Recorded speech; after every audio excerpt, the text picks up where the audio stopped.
नमस्कार, मैं शगुफ्ता खान। स्वागत है आपका शुभ 24 न्यूज में। जयपुर में ब्राह्मणों ने भरी हुंकार, अगला सीएम ब्राह्मण हो। गुर्जर और राजपूत समाज के बाद अब ब्राह्मण समाज भी जन आंदोलन और महापंचायत के इस अश्वमेध यज्ञ में आहुति देने कूद पड़ा है। जयपुर में आयोजित की गई इस ऐतिहासिक ब्राह्मण महापंचायत में लाखों की तादाद में विप्र बंधु जमा हुए। वैदिक मंत्रों की गूंज और जय परशुराम के उद्घोष के साथ जयपुर में ब्राह्मण महापंचायत का आगाज हुआ। राजस्थान ही नहीं, देश के कई कोनों से लोग इस महापंचायत का हिस्सा बनने पहुंचे। इस अवसर पर केंद्रीय रेल मंत्री अश्विनी वैष्णव ने भगवान परशुराम की स्मृति में डाक टिकट का विमोचन भी किया और सामाजिक एकता की बात कही। विप्र सेना के प्रमुख सुनील तिवारी ने विभिन्न मांगों को सामने रखा, साथ ही विप्र विश्वविद्यालय बनाने की मांग भी उठाई। इस दौरान मंच पर कई दिग्गज साधु संत मौजूद रहे, साथ ही ब्राह्मण समाज की नामी गिरामी सामाजिक हस्तियां भी मौजूद रही। आयोजकों का दावा है कि इस महापंचायत में लगभग 5 लाख ब्राह्मण बंधु जमा हुए। गौरतलब है कि राज्य के 200 विधानसभा क्षेत्रों में से कुछ को छोड़कर प्रत्येक विधानसभा क्षेत्र में 10 से 60 हजार तक ब्राह्मण मतदाता है। इसी प्रकार प्रदेश में 25 लोकसभा क्षेत्रों में 1 से 4 लाख तक ब्राह्मण मतदाता है। 15 संसदीय क्षेत्रों में तो ब्राह्मण सांसद रह चुके हैं। ब्राह्मणों ने आजादी की लड़ाई में बढ़ चढ़कर भाग लिया।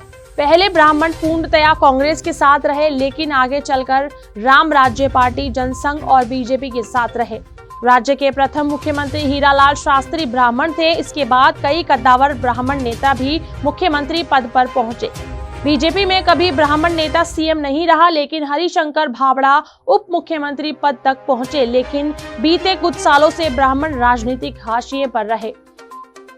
ब्राह्मण समाज ने कहा कि मंदिर से जुड़ी भूमि के लिए वक्फ बोर्ड की तर्ज पर अलग से ट्रिब्यूनल बनाया जाए, पुजारियों के प्रोटेक्शन के लिए कानून बने, मंदिरों पर अधिकार के लिए रिलीजियस एक्ट बने, SC/ST एक्ट से जुड़ी धाराओं की विसंगति दूर की जाए और भगवान परशुराम के नाम से विश्वविद्यालय बनाने की मांग जैसे तमाम कारण थे जो जयपुर में आयोजित ब्राह्मण महापंचायत को विराट स्तर पर करने के कारण बने। केंद्रीय रेल मंत्री अश्विनी वैष्णव ने भगवान परशुराम की स्मृति में डाक टिकट लॉन्च किया तो वहीं सामाजिक एकता की बात की।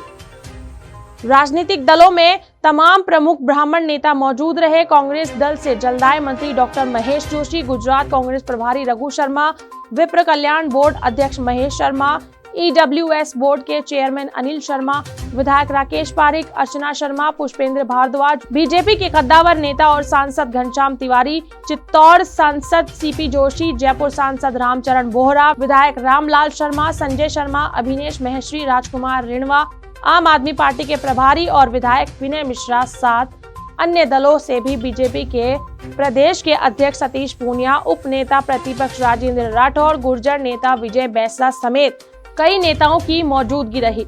चित्तौड़ के युवा सांसद CP जोशी ने कहा कि समाज के लोगों को और गरीब ब्राह्मण की बेटी की शादी में मदद करने का काम करें। पुष्पेंद्र भारद्वाज ने मंच से ब्राह्मण सीएम की मांग उठा दी। अब देखना यह दिलचस्प है कि कांग्रेस के नेता ने ब्राह्मण सीएम की मांग को लेकर सीधे गहलोत से बगावत मोड़ ले ली है। बीजेपी इस मामले को पूरी तरह भुनाने में जुट गई है। आने वाले वक्त में राजस्थान की सियासत एक नया मोड़ लेने को तैयार है।